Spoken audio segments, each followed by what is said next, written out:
In this video, we will cover how to import a .msf file on the Ag Leader Edge display. From the home screen, press the Setup button, press Management. Under the Grower tab, press the double-ended wrench, press the Import MSF button, select the correct MSF file to import,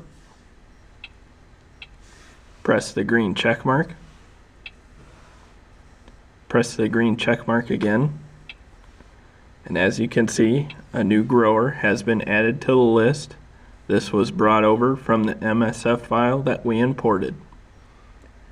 We have now covered how to import a .msf file on the Ag Leader Edge display. For more information on Ag Leader products, please refer to your local Ag Leader dealer, other tutorial videos on the Ag Leader YouTube channel, or the Ag Leader Knowledgebase at support.agleader.com.